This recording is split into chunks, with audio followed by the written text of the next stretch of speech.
Boa noite para vocês, sejam bem-vindos.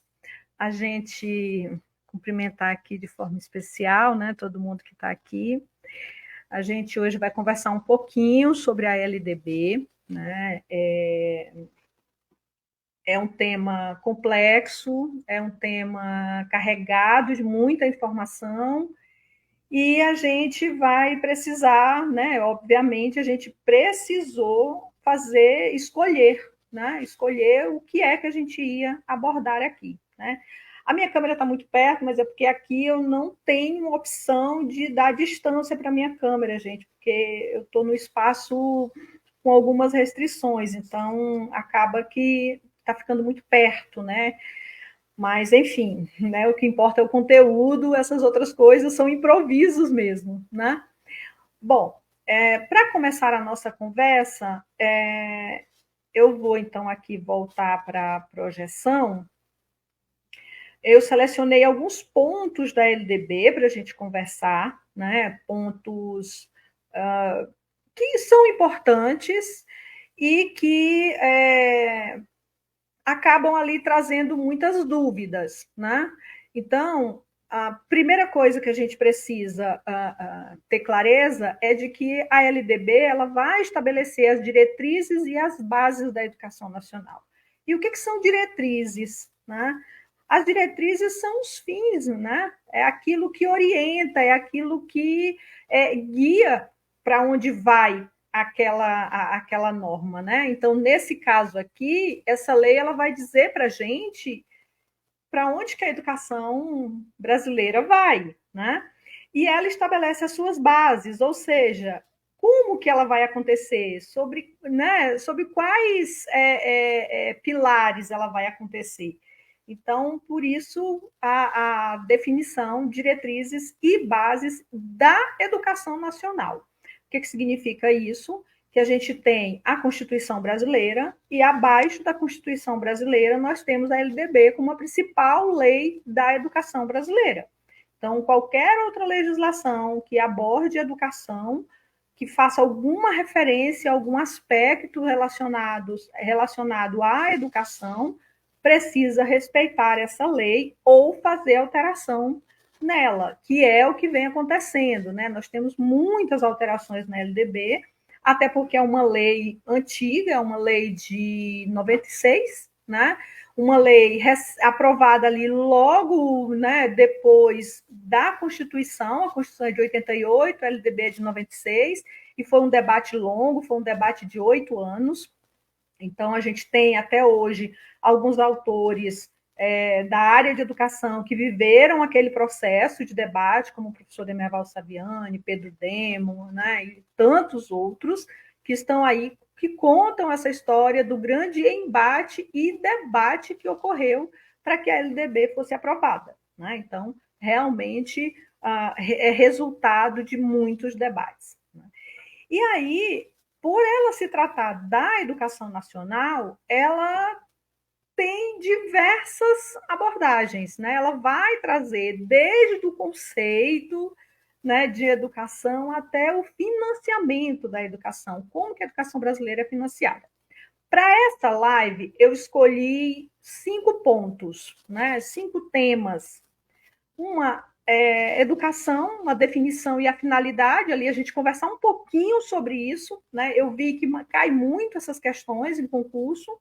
Os princípios, lá quando eu fiz as caixinhas de sugestões, as pessoas sugeriram princípios, então eu trouxe níveis e modalidades, não tem como a gente fugir dessa parte da legislação, né? Precisa, ela é uma parte extremamente importante. A organização da educação também é outra parte muito importante, porque vai ali definir as incumbências dos entes federados, né, de todos os atores ali que fazem a educação brasileira acontecer. Né? E, por fim, uma passadinha nas alterações que foram realizadas em 2023, tá bom? 2024 ainda não tem nenhuma alteração aprovada, tá? Então, vamos começar pensando exatamente sobre a definição e as finalidades. Então, logo no começo do texto, no artigo 1º, ela já diz, né, ela traz o conceito de educação, né? O que é educação para a lei, né? Que conceito que ela traz ali? Então, ela vai dizer que educação abrange os processos formativos que se desenvolvem na família, na convivência humana, no trabalho, nas instituições de ensino e pesquisa, nos movimentos sociais e organizações da sociedade civil e nas manifestações culturais. Aqui tem um contexto interessante, que é a ideia de educação como processos formativos que acontece na sociedade, né?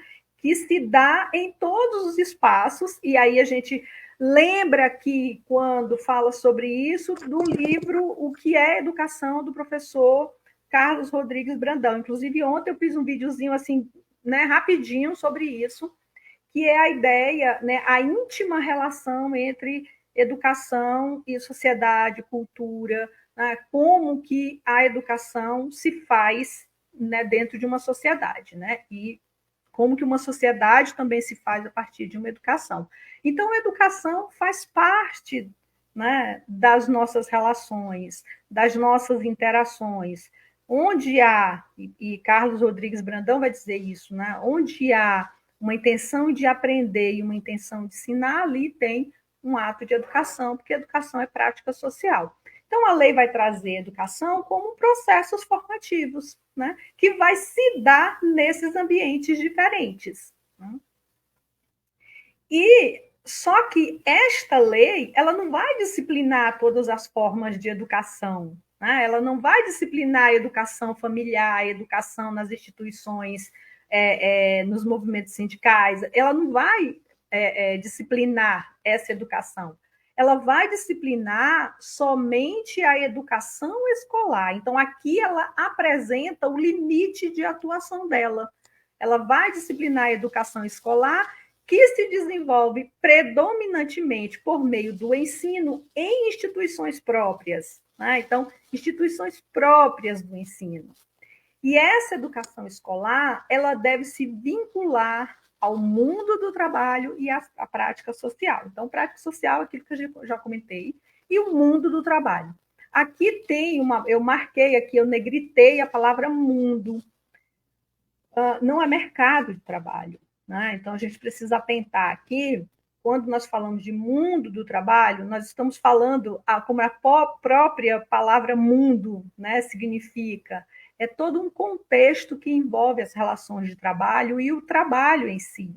Quando eu falo de mercado, eu estou falando de um pequeno recorte desse universo que é o mundo do trabalho. Estou falando de vagas, eu estou falando de profissões, né? O mundo do trabalho é bem mais amplo, tá? Então, atentar aqui para esse ponto. A lei também vai já estabelecer a educação como um dever da família e do Estado, né? Inspirada nos princípios de liberdade e nos ideais de solidariedade humana. Então, a lei já deixa claro quem é responsável, né, por essa educação escolar. Ela é a família e o Estado. Então, cada um vai ter ali o seu papel nesse processo de educação escolar. Qual é a finalidade, então, da educação? Esse artigo, ele tem ele tem a palavra finalidade no singular, então a gente não tem 3 finalidades, a gente tem uma finalidade clara, o pleno desenvolvimento do educando. Então, a educação escolar tem como finalidade o pleno desenvolvimento do educando. E como? A partir do seu preparo para o exercício da cidadania e a sua qualificação para o trabalho. Então, vejam que a educação escolar ela vai se pautar em dois grandes processos. O preparo para o exercício da cidadania e a qualificação para o trabalho. Né? Então, esses são os 2 pilares, né? E ela traz isso como uma definição do pleno desenvolvimento do educando. Né? Isso é objeto de muitos debates, de muitas críticas, mas é o que temos escrito na lei. Né? E aí é sobre isso que a gente está falando agora, né? Deixa eu ver aqui como é que tá os comentários, todo mundo chegando. Se vocês quiserem fazendo os comentários de vocês, vocês podem ir fazendo, tá? Que a gente vai acompanhando aqui, tá bom? Bom, então aqui nós temos os princípios, né? Então lá na caixinha de pergunta, as pessoas pediram lá, né, para falar sobre os princípios. São 14 princípios, né? Alguns desses princípios são cópia literal, são cópias literais, na verdade, do que está na Constituição. Então, ela trouxe os princípios que estão lá na Constituição, no artigo 206, que fala sobre educação, e incluiu outros, né, específicos da educação. Então, o primeiro princípio é a igualdade de condições para acesso e permanência na escola, né? Então, é a partir desse princípio aqui que a gente vai ter a preocupação de se criar políticas públicas que permitam o acesso e a permanência, né, das crianças, jovens e adolescentes na escola. A liberdade de aprender, ensinar, pesquisar e divulgar a cultura, o pensamento, a arte, o saber, né? Esse princípio aqui, ele é um princípio caro e ele é condicionado ao ambiente e a um país democrático, né? O pluralismo de ideias e de concepções pedagógicas também é um princípio vinculado à perspectiva democrática do país, né, e da educação. O respeito à liberdade e o apreço à tolerância é outro princípio. A coexistência de instituições públicas e privadas de ensino. Então, esse é um princípio também. A lei permite, né, a lei vai atuar no sentido de que tenha no Brasil instituições públicas e instituições privadas de ensino, né? A gratuidade do ensino público em estabelecimentos oficiais. E aí, gente, aqui tem uma questão que parece boba, mas já vi muitos relatos. A gratuidade do ensino público. Algumas pessoas compreendem que público é sinônimo de gratuito. Isso não é verdade, tá? Público é aquilo que é oferecido, garantido pelo poder público. E gratuita porque aquilo não é cobrado. Não, o que garante que a educação pública seja gratuita é a nossa Constituição e a LDB. Mas se nós tivermos políticas de governo que queiram mudar isso, não há uma incoerência, né? No sentido de dizer que público é sinônimo de gratuito. Então, precisamos entender que essas palavras são diferentes e que é um princípio caro para nós, né? Então, gratuidade do ensino público em estabelecimentos oficiais. Valorização do profissional da educação escolar, então é uma questão da lei que representa um avanço muito grande nas discussões da valorização dos profissionais da educação, e aqui vale destacar que a lei se refere aos profissionais da educação, e lá no artigo referente a esse tema, ele vai colocar quem são esses profissionais da educação. São os professores, são as pessoas que atuam dentro da escola, né? No caso das escolas, os funcionários de apoio, no caso dos institutos federais, a gente tem ali de forma equivalente, né, os técnicos. Então, não se fala apenas do professor, mas em todos aqueles que compõem o ambiente escolar, né? E o oitavo princípio é um princípio que foi alterado em 2023, que é o princípio da gestão democrática do ensino público na forma da lei. E aí eles acrescentaram, eles fizeram um acréscimo na forma desta lei e da legislação dos respectivos estados e municípios e do Distrito Federal. Então, aqui nós tivemos uma alteração nesse princípio para garantir essa ampliação, aí, essa especificação, na verdade, de quem é a responsabilidade de legislar a gestão democrática. Tudo bem? Então, vamos lá. O nono princípio, garantia de padrão de qualidade, né? Então, esse princípio é um princípio que acaba sendo regulamentado por decreto, a lei não traz muitas definições sobre isso, né? Então, acaba sendo ali regulamentado por outros atos. A valorização da experiência extraescolar e a vinculação entre a educação escolar, o trabalho e as práticas sociais, que vai ao encontro do que a gente falou lá no início, tá bom? Consideração com a diversidade étnico-racial, garantia do direito à educação e aprendizagem ao longo da vida e o respeito à diversidade humana, linguística, cultural e identitária das pessoas surdas, surdo-cegas e com deficiência auditiva. Esses últimos aqui, todos vão ao encontro de uma perspectiva de uma educação inclusiva, né? De uma educação que considere as diferentes realidades que a gente tem, né? As diferenças na nossa sociedade. Então, esses últimos aqui vão ao encontro dessa perspectiva de se pensar uma educação inclusiva, né? E aí a gente vai falar sobre educação especial e inclusiva numa live que eu vou contar com a parceria da professora Luana Galdi, que é uma das pessoas que eu conheço que mais sabe sobre educação inclusiva, né? É pesquisadora na área e fala desse tema com muita propriedade. A educação é direito subjetivo público, né? O que é esse direito subjetivo público? É um direito inegociável, é um direito que não tem acordo para abrir mão dele. Né? E, nesse sentido, a lei vai dizer que qualquer cidadão, grupo de cidadãos, associação comunitária, organização sindical, entidade de classe ou outra legalmente constituída, e ainda o Ministério Público, pode acionar o poder público para exigi-lo.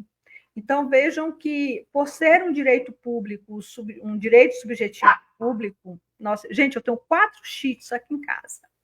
Então, de vez em quando, eles me dão um problema, como toda casa que tem cachorro, né? Então, a gente tem aqui, de fato, uma definição da lei de quem pode acionar o poder público em caso, né, de inobservância desse direito. Muito bem, então vamos falar um pouquinho sobre níveis e modalidades. Né? Então, a lei ela vai definir para a gente o que são esses níveis e essas modalidades. Aqui, eu tentei fazer um desenho para vocês, né? Para quem não tem muita familiaridade com esses níveis. Né? Algumas pessoas têm muita clareza disso, outras nem tanto.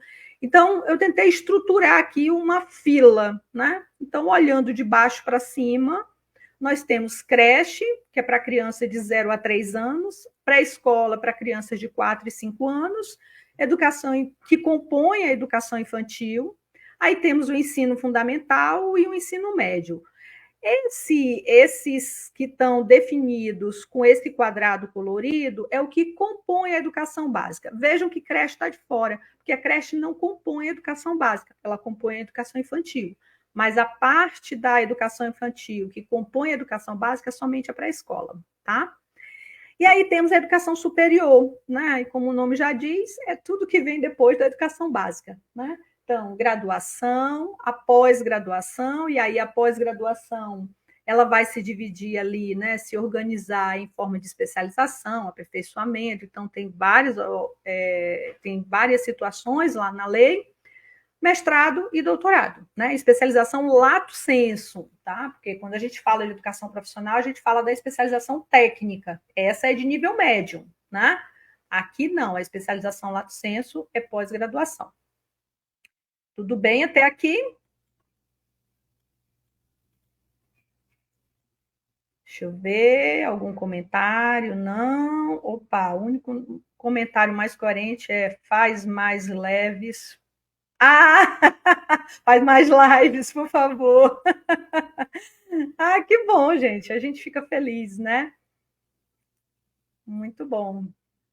A gestão democrática é muito importante, agora tem que ser lei. É isso mesmo. E a lei veio exatamente para garantir que os estados regulamentem, porque teve, inclusive, uma pesquisa de doutorado que eu estava lendo agora no final do ano, em que o pesquisador fez um levantamento sobre quais estados tinham regulamentado a gestão democrática e eu não vou falar o número porque eu não lembro mais, né? Mas assim, muitos estados não tinham ainda esse regulamento, né? Então, agora eles têm que regulamentar, tá?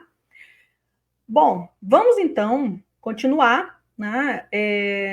Agora a gente vai falar da garantia, né? O que, que tem que ser garantido pelo poder público? Educação básica, que é obrigatória e gratuita, dos 4 aos 17 anos. Então, é a educação básica, lembrando que é a pré-escola, com as crianças de 4 anos, que compõem a educação infantil, o ensino fundamental, que é obrigatório. Aqui tem uma diferença, tá, gente? A educação básica ela é obrigatória para o poder público garantir. Mas a etapa que vai ser obrigatória mesmo, que os pais podem ser responsabilizados se não cumprirem, é o ensino fundamental, tá? Infelizmente, né, a lei não alterou ali para o ensino médio, né? Mas o ensino fundamental ele é obrigatório, tá? Que era o que era e se manteve. Mas houve a ampliação do que compõe a educação básica, né? Que aí entrou a pré-escola e o ensino médio, tá bom? Então vamos para o outro ponto, que é uma encrenca, né? Volta e meia a gente vê muita gente com dúvidas sobre isso, o que são modalidades de educação.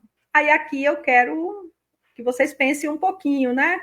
Educação ambiental é uma modalidade de educação? Aí eu queria saber de vocês.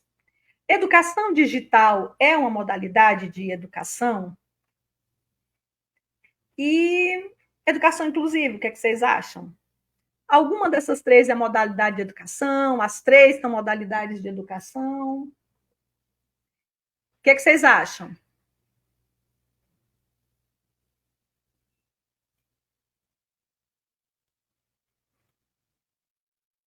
Quem se arrisca?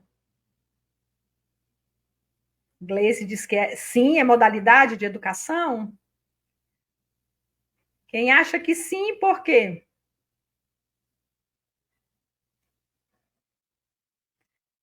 Temos aí também, as três são, né? Vamos lá, eu quero ouvir mais gente.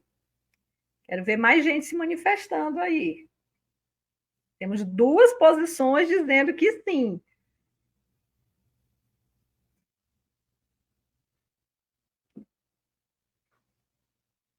Quem pensa diferente? Quem acha que não são modalidades?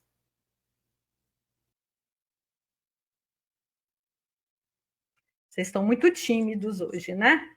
Mas o que são modalidades? Como é que a gente vai saber se educação ambiental, educação digital, educação inclusiva são modalidades? E será que só são três mesmo, John? Será? Vamos ver? Vamos lá, que aqui tem as armadilhas. Wesley, eu arrisquei pensar que só educação inclusiva seria. Olhe, vou dizer uma coisa para vocês, tá? Se isso aqui fosse uma questão do concurso, vocês todos tinham errado. Vamos lá, vamos entender isso, né? Vamos lá. O que são modalidades de educação, gente? Olha só. O que é uma modalidade? A gente viu lá os níveis, né? E as etapas da educação básica. E ela tem esses níveis, são exatamente o percurso formativo que nós fazemos, né? Da criança, adolescente, né? Até chegar ali na idade jovem, né? Da faculdade, 24 anos, né? Mas nós somos uma sociedade muito diversificada, nós temos realidades muito diferentes, tem públicos muito específicos.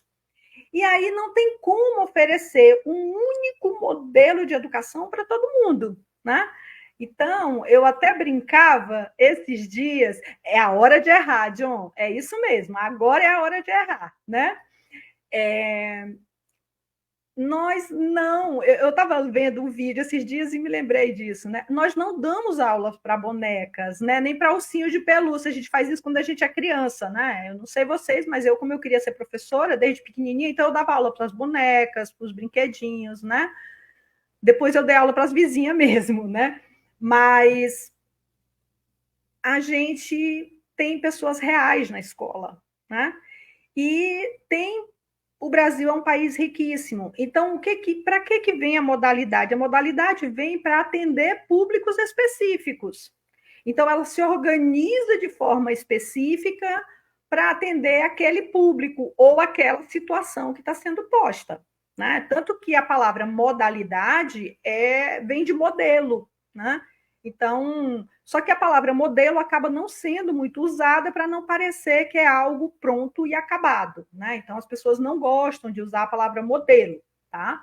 Mas a gente usa aí, então, a palavra modalidade como essa forma de organização da educação para atender públicos específicos. Então, é uma organização adequada a determinados públicos. E quais são essas modalidades?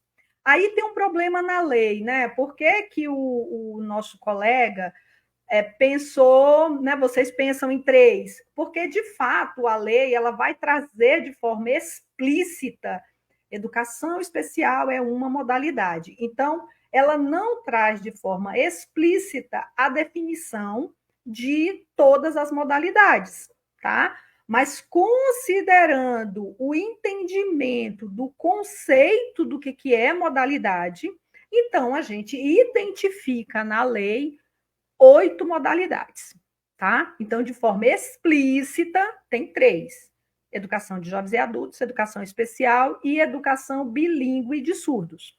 Mas nós temos as outras, tá? Então, vamos começar a nossa lista, né? Para a gente passar nas 8 bem rapidinho, tá bom? Depois a gente vai tirando dúvidas de vocês. Então, a educação profissional é uma modalidade de educação que vai dialogar com todos os níveis, né? Tem como objetivo a formação e a qualificação de trabalhadores pautada nas dimensões do trabalho, da ciência e da tecnologia. Então, vejam que o foco da educação profissional é a formação de trabalhadores, né? Então, não é só aquele ensino regular que a gente viu dos níveis, junto vem a formação de trabalhadores, tá? E a educação de jovens e adultos? Essa é pensada, é destinada àqueles que não tiveram acesso ou continuidade dos estudos nos ensinos fundamental e médio na idade própria. O que é a idade própria? É aquela tabelinha lá, né? O aluno do ensino fundamental, o público, né, adequado de lei do ensino fundamental é a criançada de 6 anos até 14, e de 15 aos 17 é o ensino médio, então esse é o regular. Quem está fora dessa faixa etária é público de educação de jovens e adultos, né?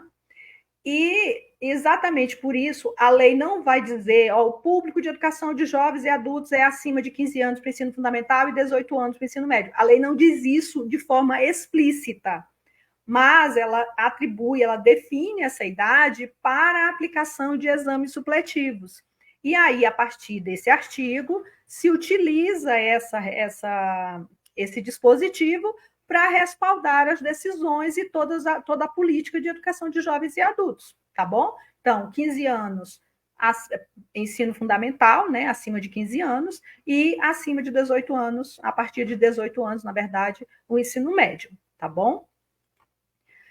Educação especial, né? Aqui a gente tem muita confusão, o pessoal confunde educação especial com educação inclusiva. Educação inclusiva não é modalidade. Educação inclusiva é uma perspectiva de educação, né? E a gente vai discutir isso lá na nossa live com a Luana, que vocês vão compreender. Quem não consegue entender bem essa diferença vai entender. Mas aqui, a educação especial como uma modalidade é porque ela pensa esse público específico, que são os educandos com deficiência, com transtornos globais de desenvolvimento, altas habilidades ou superdotação. A educação inclusiva ela vai bem mais além desse público, né? Ela tem uma outra abordagem, ela é mais ampla. Então, a educação especial ela vai se preocupar com esse público, em atender esse público, garantir acessibilidade para esse público, né? E as condições ali adequadas de apoio pedagógico, tá bom? Então, essa é a característica da educação especial. A educação bilíngue de surdos é bem novinha, né? Ela é recente, de 2021, e ela garante aí, como o próprio nome já diz, a educação bilíngue de surdos, que os surdos tenham acesso às duas línguas. A primeira língua, a língua brasileira de sinais, que é a Libras, e a segunda língua, o português escrito, né? Então, o público dessa modalidade são os educandos surdos, surdos cegos, com deficiência auditiva sinalizantes, surdos com altas habilidades ou superdotação, ou com outras deficiências associadas, que optam pela modalidade de educação bilíngue de surdos, né? Então, ela vai também ser trabalhada em instituições específicas, salas de aulas específicas, né? Não é todas as escolas, todas as classes, né? Tem ali uma adequação, tá? Aí temos a educação indígena, que é voltada para os povos indígenas, são aquelas escolas específicas construídas, né, nas comunidades indígenas, que atendem, né, os seus povos específicos. Então, é uma educação intercultural, bilíngue, né, porque a língua materna daquela comunidade, daquele povo indígena, deve ser preservada, inclusive a lei ela veio para até garantir o resgate de muitas línguas que estavam se perdendo, né? Então, proteger a cultura, a língua, a identidade, né, dos povos indígenas. Aí temos a educação à distância, que não tem um público específico, com características específicas, mas ela se organiza de uma forma totalmente diferente da educação presencial, né? E aí é isso aqui que a gente está fazendo, né? Vocês estão aí nas casas de vocês, eu estou aqui e a gente está usando uma tecnologia aí para se comunicar em tempos, né, em lugares diferentes, e quem vai assistir essa live depois também está em tempos diferentes. Então, educação à distância é uma modalidade, embora lá na lei não esteja dizendo que é uma modalidade, tá?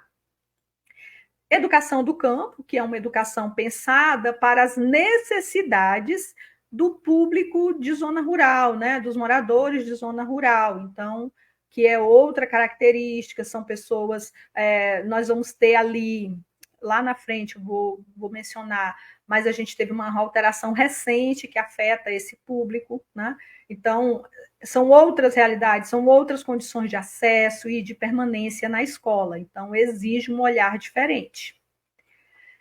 Educação quilombola, que também, assim como educação indígena, né, escolas específicas dentro das comunidades quilombolas e também voltada para a cultura e a identidade quilombola. Pronto, essas são as modalidades. Surpresos? Como é que vocês estão com essas 8 modalidades?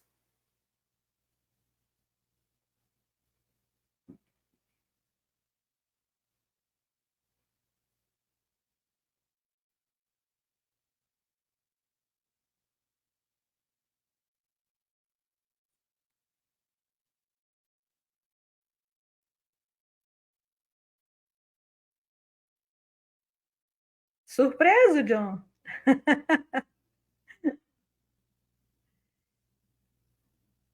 É isso, gente. E atentem, porque essa questão das modalidades, elas volta e meia tem uma questãozinha, né, trazendo, né, nas provas, tá bom?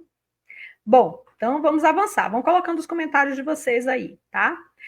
Ah, outro ponto importante é falar um pouquinho sobre a organização da educação. Como que, considerando tudo isso que a gente falou, considerando esses níveis, considerando essas modalidades todas, né?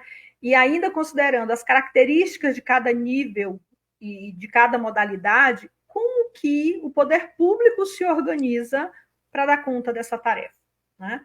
A gente vai ter na legislação uma característica fundamental, que é o regime de colaboração.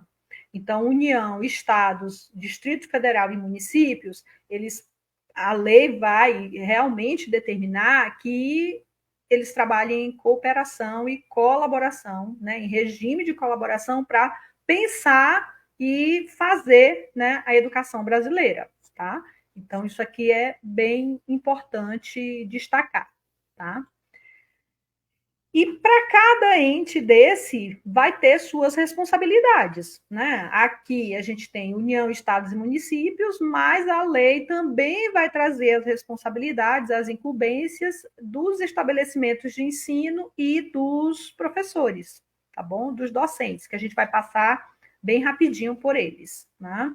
E aí as dúvidas vocês vão mandando que a gente vai conversando ao longo da semana ou quando vocês, né, tiverem dúvida, tá? Então, a União, quais são as incumbências da União, né? Quais são as responsabilidades, as competências da União? Ela tem a grande responsabilidade de coordenar a política nacional de educação, então ela é a grande articuladora, né? É ela que precisa se movimentar e fazer essa articulação com estados, municípios e o DF, lembrando aí que o DF, a lei estabelece que o DF assume ali as incumbências dos estados e do município, né? Então, ele agrega ali as duas funções. E a União, ela é responsável pela articulação dos diferentes níveis e sistemas e exerce a função normativa, redistributiva e supletiva em relação às demais instâncias educacionais. Então, aqui vai ter impacto, vai definir que a União produz normas, né, da educação, ela faz também a assessoria técnico-financeira, né, e complementa também a atuação desses estados e municípios. Aí vai entrar lá na parte de financiamento, que nós não vamos conversar aqui sobre financiamento, né? E um dos instrumentos que são extremamente importantes, que é de responsabilidade da União, é o Plano Nacional de Educação. Inclusive, a gente está vivendo aí o momento de elaboração do novo Plano Nacional de Educação. Então, aqui, né, papel da União, como eu já falei, assistência técnica e financeira, ela tem o seu próprio sistema, que é o Sistema Federal de Ensino, do qual nós, institutos federais, fazemos parte, as universidades federais fazem parte também. Ela define as competências e as habilidades para a educação básica, que isso aqui ela faz através do Conselho Nacional de Educação. Ela também é responsável por coletar, avaliar e disseminar as informações sobre educação, então todos os dados. Então a gente tem aí o papel do INEP, o papel do próprio censo do IBGE, que coletam essas informações que são extremamente importantes para a definição de políticas públicas, né? Ela também é responsável pelo Processo Nacional de Avaliação do Rendimento Escolar, ela elabora as normas gerais de graduação e pós-graduação e também conduz aí o Processo Nacional de Avaliação das Instituições de Educação Superior, né? E aí tem uma alteração num desses princípios, que é a questão, a inclusão, na verdade, eu acho que eu peguei o arquivo errado, eu tinha alterado isso aqui, não é uma alteração, é uma inclusão mesmo, né, de um inciso, que vai exatamente também incluir a avaliação das instituições e dos cursos de educação profissional técnica e tecnológica. Então, ela faz avaliação da graduação, da pós-graduação, né, do rendimento escolar e também das instituições de educação profissional técnica e tecnológica, tá? Temos alguma pergunta? Wesley, não erraremos, mas por favor, Wesley. John, preciso ver como vem nas questões, é isso mesmo, né? Peguem questões de prova, gente, mais recente, porque como tem essas, por exemplo, educação bilíngue é uma questão mais recente, né? Então, cuidem, atentem para pegar provas mais recentes, tá bom? Bom, e aí nós temos, então, os estados, eles cuidam, né? Agora vamos pensar nos estados. Então, a gente viu a União, agora vamos ver os estados, né?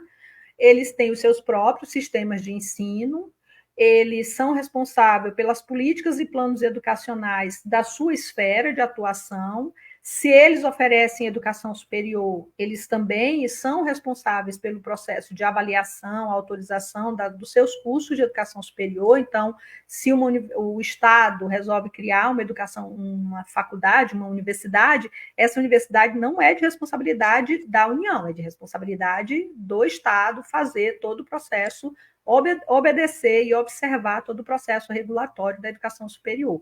E também é responsável pelo transporte escolar. E aí a gente tem uma distribuição, né, entre estados e municípios da oferta, tá?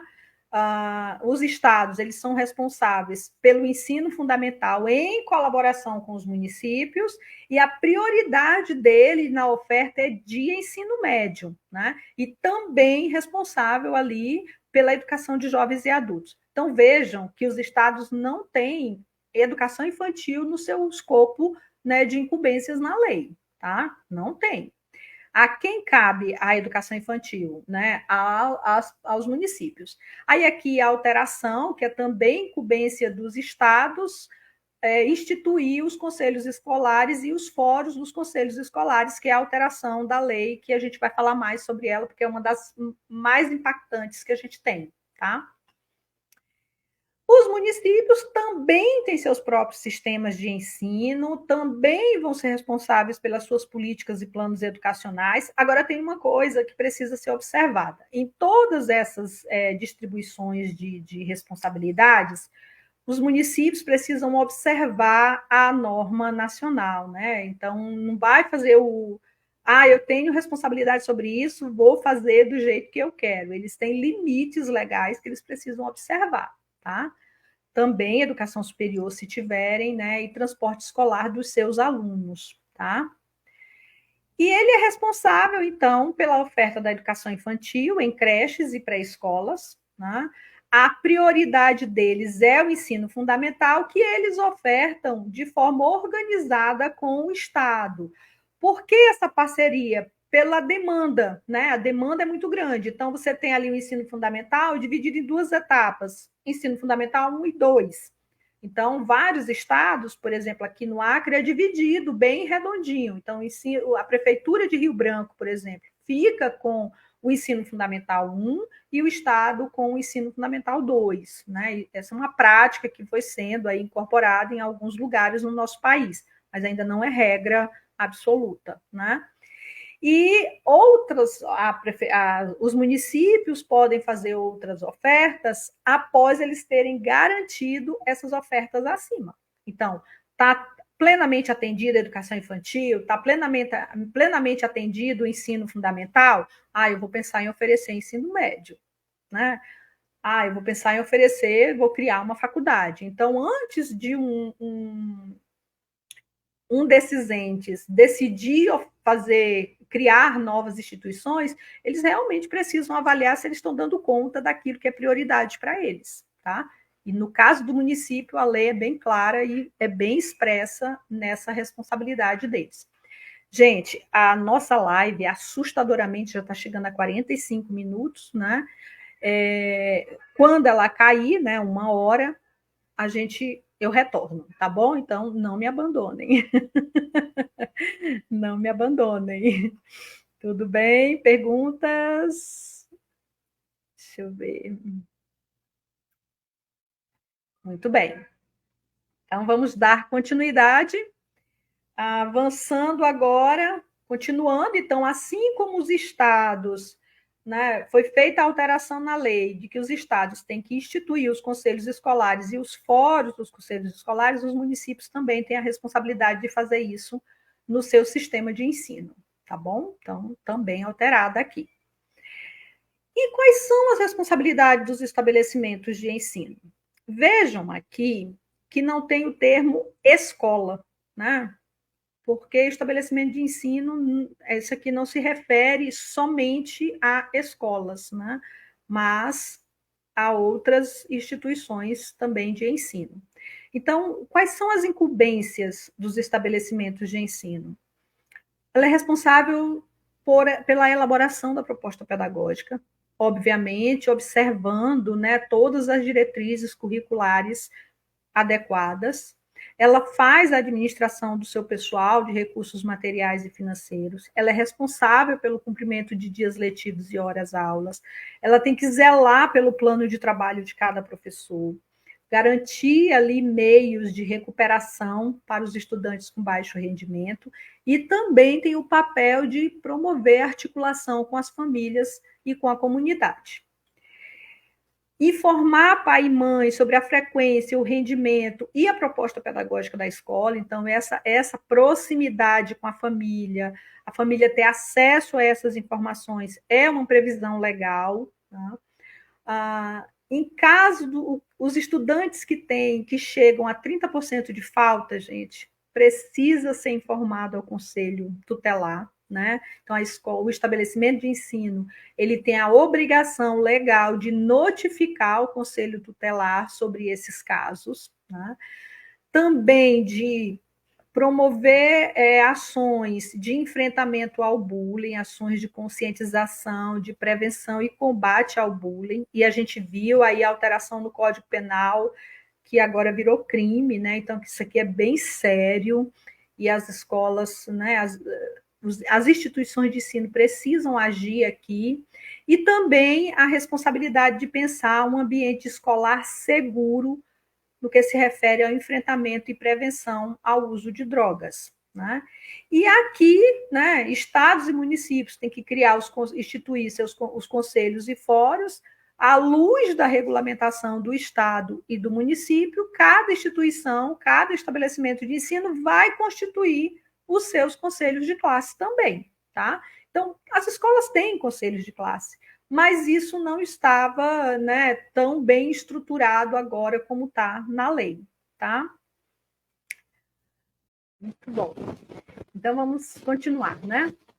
Então, aqui a gente falou então, sobre a incumbência da União, dos estados, dos municípios. Aqui vamos falar, então, sobre e dos estabelecimentos de ensino. Então, lembre que acho que vocês observaram que nas incumbências dos estabelecimentos de ensino é o cotidiano da escola, né, gente? É o nosso cotidiano dentro de uma instituição de ensino. Se preocupar com a proposta pedagógica, a relação com as famílias, o diálogo sobre o rendimento dos estudantes, sobre faltas, né? Então, é o trabalho, é a rotina da escola. Todas as vezes que eu leio aquilo ali, eu digo, nossa, gente, isso aqui parece que eu estou vendo a rotina da escola. Né? Então, é importante a gente pensar, né, sobre isso. E, nesse contexto, quais são as incumbências dos docentes? Então, a gente vai ter, se a escola tem a responsabilidade de elaborar essa proposta, quem é que vai fazer isso? Né? A escola, por si, o prédio, né, não faz proposta pedagógica. Quem faz proposta pedagógica são as pessoas. E aí, quem são essas pessoas que precisam fazer a proposta pedagógica?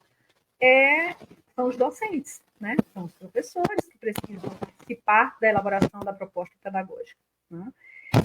Isso aqui, sempre que eu falo sobre esse assunto, eu gosto de chamar a atenção das pessoas que isso aqui é conquista, gente. Nós, professores, adquirirmos o direito e o dever, né, de participar da elaboração de uma proposta pedagógica, isso é conquista. Isso não foi dado de graça. Isso é resultado de todo um debate na década de 90, lá na construção, na elaboração da lei, dos embates e debates, e dos embates e debates da Constituição, de nós termos uma escola democrática. Né? E uma escola democrática se faz com a participação de todos. Então, as propostas pedagógicas em outros momentos da história, elas vinham prontas, né? Elas vinham prontas dos órgãos, das secretarias de Estado, do Ministério da Educação. E aqui o que a lei veio trazer foi, professores, vocês têm o direito de participar da elaboração da proposta pedagógica. Então, isso aqui é conquista. Para vocês entenderem melhor isso aqui, se vocês tiverem curiosidade, é estudar um pouquinho a história da educação lá né, no regime militar e entrar ali na década de 80, que vocês vão compreender e para mim, isso aqui é extremamente importante para nós, tá? Elaborar e cumprir o plano de trabalho de acordo com a proposta pedagógica. Então, ele tem uma proposta pedagógica da qual a gente participa da elaboração e aí a gente vai, então, né, fazer o nosso plano de trabalho de acordo com essa proposta pedagógica que é construída pela escola. Somos os responsáveis pela aprendizagem dos alunos, né? Obviamente que isso tem limitações, mas a lei, nós somos os profissionais que vamos lidar diretamente com o aluno, somos ali os responsáveis, né, pelo processo de ensino e aprendizagem diretamente, né? Não exclusivamente, diretamente. E também somos responsáveis por pensar as estratégias de recuperação para aqueles estudantes de baixo rendimento. Ministrar as aulas, né, os dias letivos, de acordo com a carga horária prevista em lei, e aqui tem uma questão: a carga horária, dias letivos e horas-aulas é direito do aluno, tá? É uma carga horária que deve ser cursada pelo aluno, tá bom? Participar integralmente dos períodos dedicados a planejamento, avaliação e desenvolvimento profissional, então isso também é uma incumbência nossa. Isso também vai ao encontro da importância de nós termos políticas de valorização profissional, e isso passa por capacitação, isso passa por formação continuada, na verdade, passa por processos, né, de avaliação e de planejamento, né? Também temos a responsabilidade de colaborar com as atividades de articulação da escola com as famílias e a comunidade. Tranquilo até aqui?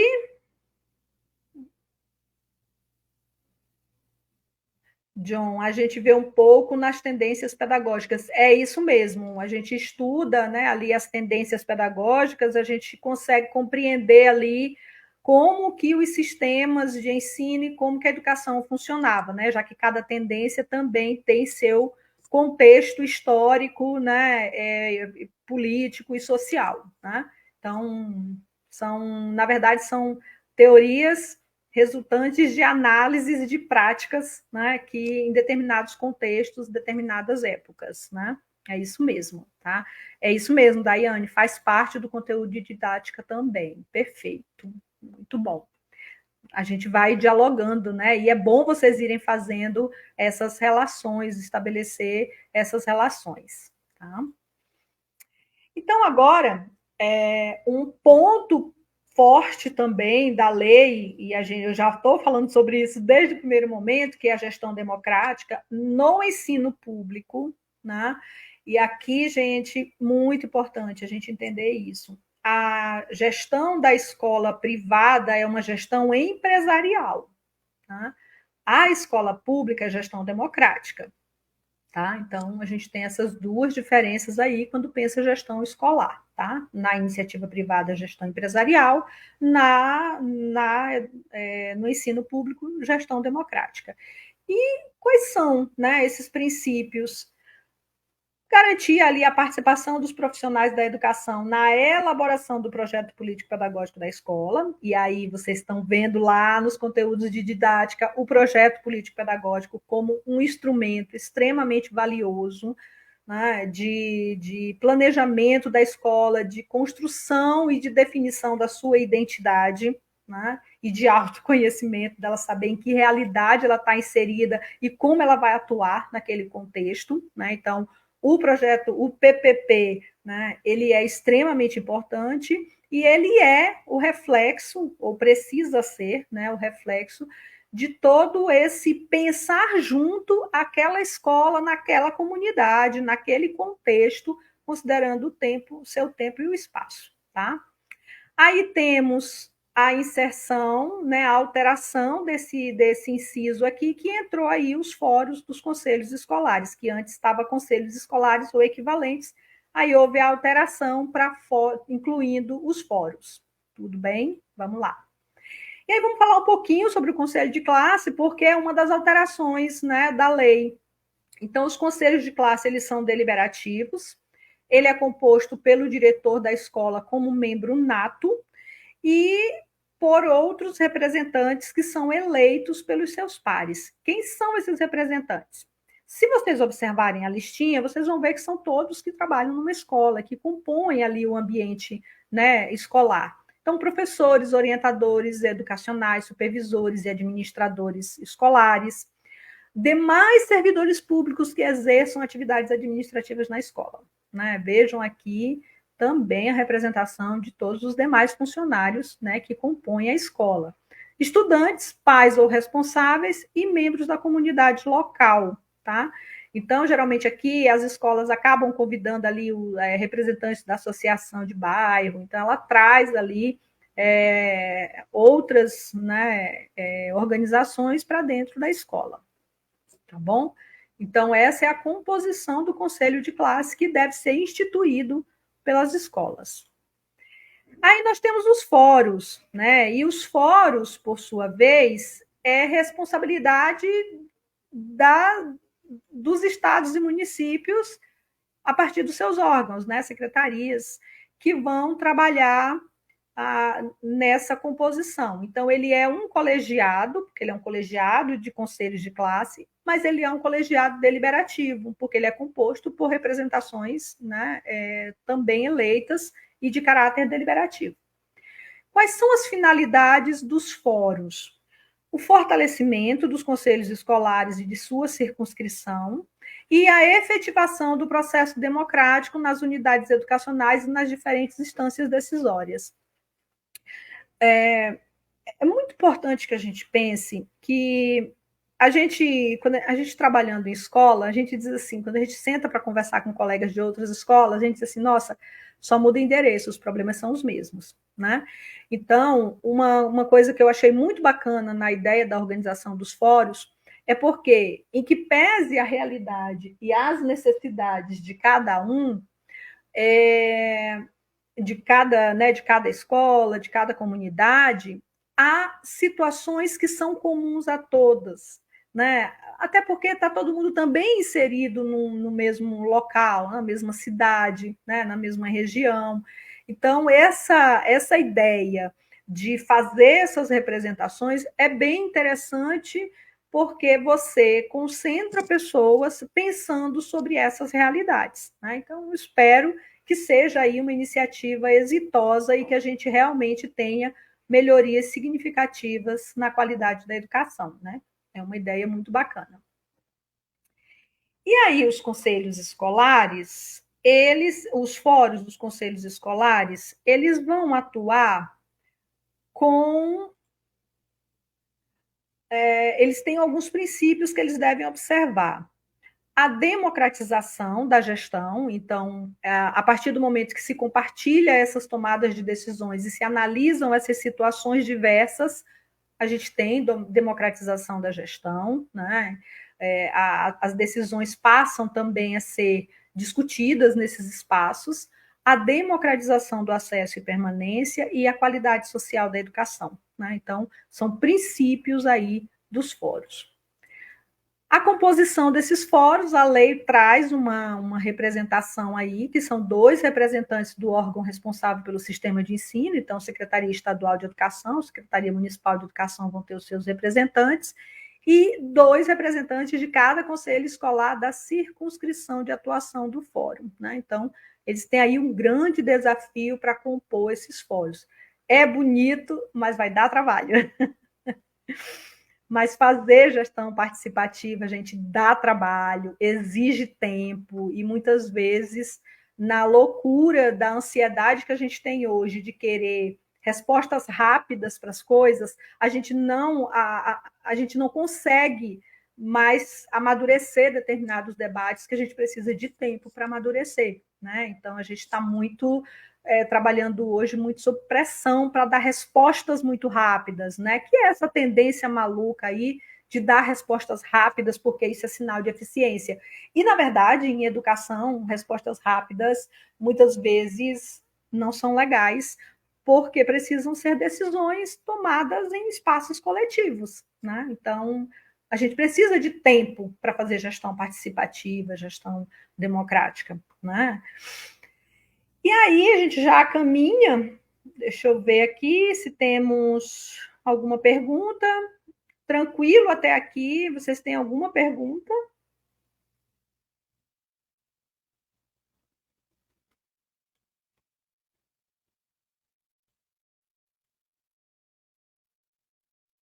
Então, vamos continuar, tá? Se tiver pergunta ou comentários, coloquem aí na live, tá? Bom, lá na caixinha de perguntas, me pediram, então, para falar sobre as alterações. E aí eu encontrei 7 alterações em 2023. Como eu já falei, 2024 não tem alteração. Então, nós tivemos, agora em janeiro, completou um ano, a Lei 14.533, que vai falar sobre educação digital, né? Que vai prever aí a conectividade né, das escolas, que sejam adequadas ao trabalho pedagógico e também a perspectiva aí de formação, né, de professores e junto com os estudantes de forma colaborativa para uso, né, de produção de conteúdos, enfim, né, tem lá vários pontinhos. Então aqui é a educação digital entrando. Cuidado para você não cair na armadilha de educação digital como modalidade, tá? Não é modalidade, gente. Ela não é uma educação pensada especificamente para um público. Na verdade, a educação digital é uma necessidade de aprendizagem nossa hoje para o exercício da nossa cidadania. Né? Educação digital hoje é isso.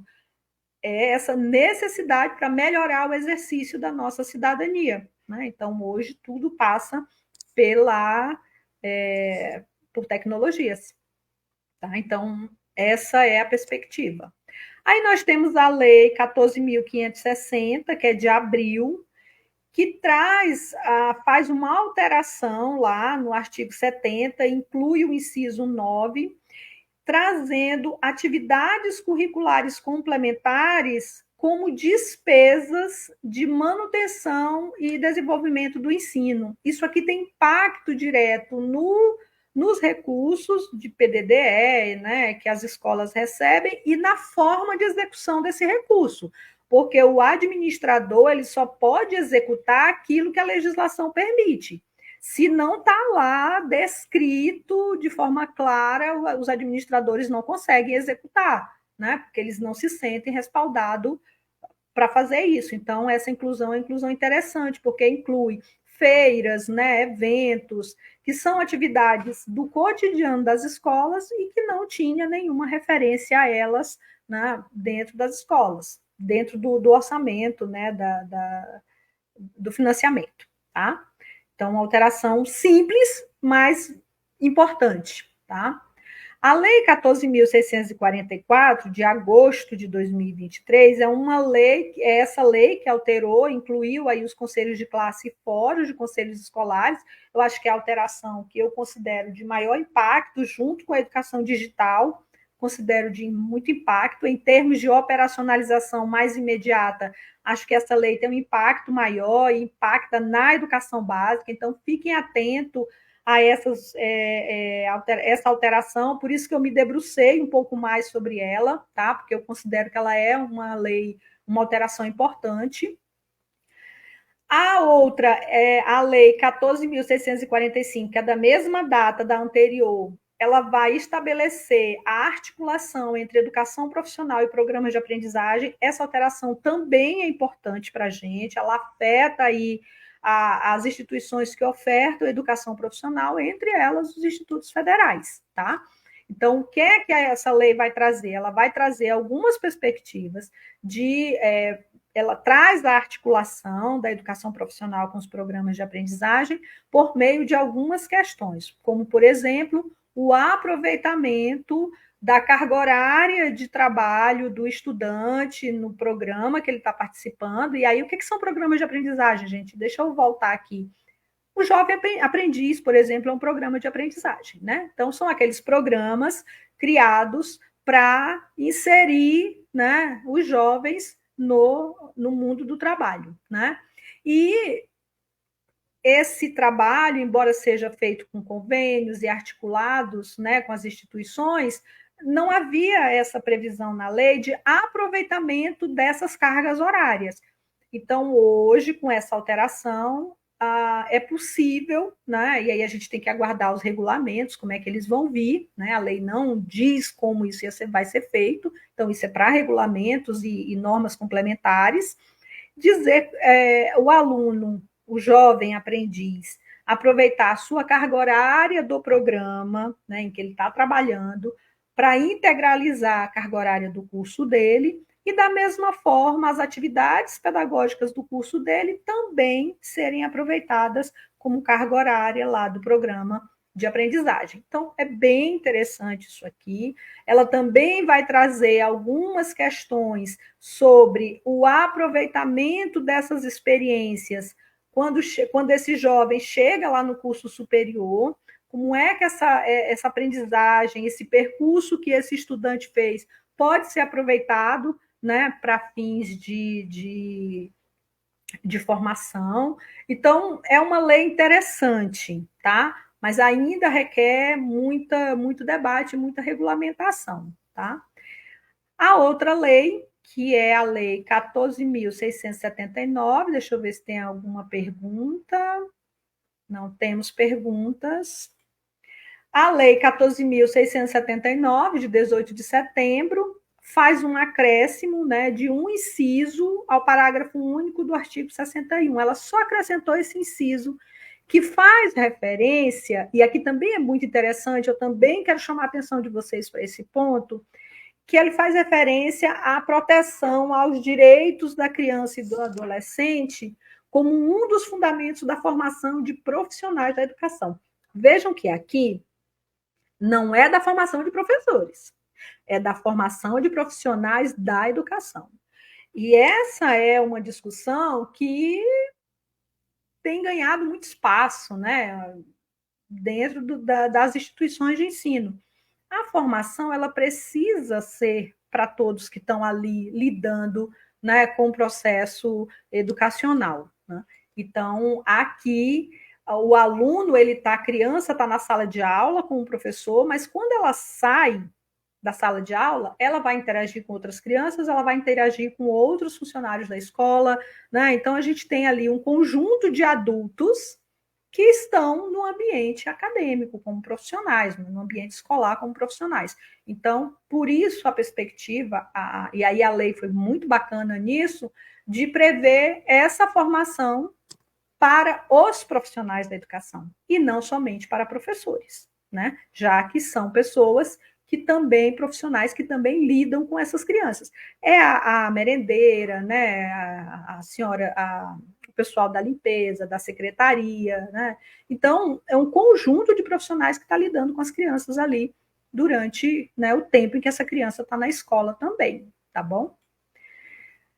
Aí nós temos perguntas, comentário da Daiane, a ODP é a resolução do Conselho de Classe nos IFES tem sua fundamentação na LDB. Isso, LDB é o todo e cada instituição se organiza com base nela, é isso? Tentando entender. É isso mesmo, Daiane. Tudo que qualquer norma que a gente vai produzir em educação, a gente precisa olhar para a LDB, tá? Obrigatoriamente. Ela é a lei da educação nacional, né? Então, nós não podemos, dentro da instituição, prever absolutamente nada que possa ir de encontro, e aí o de encontro é de enfrentamento mesmo à LDB. Vou dar um exemplo. A LDB estabelece que o calendário letivo deve ter no mínimo 200 dias e que provas finais são fora desses 200 dias. Aí a instituição diz, não é justo, vamos botar as provas finais dentro dos 200 dias. Ela não pode fazer isso, ela não deve fazer isso, né? Porque a lei é muito clara nessa definição. Então, nós não podemos, dentro da instituição de ensino, fazer nenhuma norma que vá de encontro à LDB, né? E, além da LDB, a gente precisa observar as resoluções do Conselho Nacional de Educação, que são muitas, e aí o Conselho Nacional de Educação ele exerce um papel muito interessante de esclarecer muitas dúvidas que, às vezes, o texto da lei traz, que conflita ali com as práticas. Isso é normal, às vezes você tem, né, normas que vão conflitar, que vai colocar em xeque outras situações, o Conselho Nacional de Educação é a instância que vai atuar nisso. Então, ela vai elaborando ali as resoluções e os pareceres para ajudar as instituições a se organizarem. tá bom? Então, vamos lá. Lembra que na live da carreira BTT, eu comecei a live trazendo para vocês as leis que se articulam? Primeiro não, né? LDB, Lei de Criação dos Institutos Federais, a Lei Institutos Federais, LDB e o plano de carreira, né? E ainda temos o regime jurídico nosso. Então, o grande desafio nosso dentro da instituição é articular essas leis, né? E muitas vezes uma não ajuda a outra, mas é o nosso grande desafio é lidar com essas leis. E é isso mesmo, a Daiane traz aí, né? Entendi. É bacana que com a leitura a gente vai pensando na prática. Isso é ótimo, né? Isso vai garantir aí que vocês aprendam melhor, né? Além de melhorar a prática de vocês, ainda tenham aí mais chances, né, de sucesso, tá bom? Então, temos as duas últimas alterações, né, que é a Lei 14.685, que acrescenta o inciso 4º ao parágrafo 1º do artigo 5º, então ela incluiu ali um inciso que faz referência, né, à divulgação de lista de espera por vagas como responsabilidade do poder público. Isso aqui é transparência, né, gente? Isso aqui é transparência. Então, a lei está dizendo o seguinte agora: é responsabilidade do poder público, né, dos estados naquilo que é dele, dos municípios naquilo que é deles, de divulgar essa lista de espera, né, essas vagas das instituições sob a sua responsabilidade, né? Então, importante, isso aqui é transparência e ajuda na própria distribuição de vagas. Isso aqui também é interessante porque vai ao encontro da ideia dos fóruns de conselhos escolares, né? Então, isso aqui são ações articuladas que têm como objetivo melhorar e diminuir situações que com certeza são problemáticas e que acontecem no dia a dia. Bom, a última norma, vocês estão muito quietinhos aí, tá tudo bem? A última norma, né, a última alteração, é bem novinha, né, tem pouco mais de 2 meses, é a Lei 14.767, de 22 de dezembro, que alterou o inciso 1 do artigo 28. Lembra que quando eu falei da escola do campo, tinha sido feita uma alteração que impactava naquela modalidade, né? Então, tá aqui ela, tá? São os conteúdos, a previsão de que conteúdos e metodologias apropriadas aos alunos das escolas do campo, podendo utilizar a pedagogia da alternância. Aqui, gente, é muito interessante, é o tipo de coisa que a gente pensa que não precisaria escrever, porque, de certa forma, isso já está dito, mas aqui está dito de forma explícita, sem dúvidas, né? Essas escolas, elas têm uma realidade peculiar. Então, ela precisa se organizar para atender esse público, respeitando essas necessidades e as condições daquela localidade. E aí ela traz a pedagogia da alternância como uma possibilidade. O que é a pedagogia da alternância, né? É uma forma de organizar os conteúdos, metodologias e o tempo escolar, permitindo que os estudantes tenham o tempo escola e o tempo escola e tempo comunidade, né? Aí tem vários nomes, mas na prática é isso. Então, ele tem aquilo que ele vai aprender no tempo da escola, e ele vai ter o período que ele vai para a escola, mas tem uma outra parte que aí vai depender das condições da localidade, então época de plantio, época de colheita, época de chuvas, todos esses fatores interferem nesse caminho do estudante até a escola. Então, se ele mora num lugar de difícil acesso, começa a época de chuvas, esse aluno não tem como ir para a escola. Então, a pedagogia da alternância, ela vem para garantir, né, proporcionar uma condição de acesso e de permanência desses alunos que vivem numa condição que não tem como ele gerenciar, né?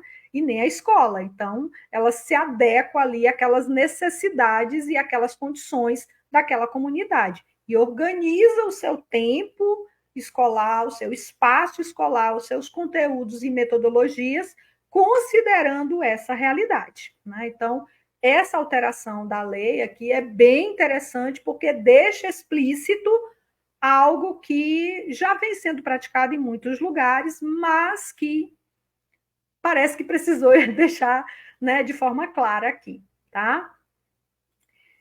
Então, alteração positiva. Bom, chegamos ao fim, né?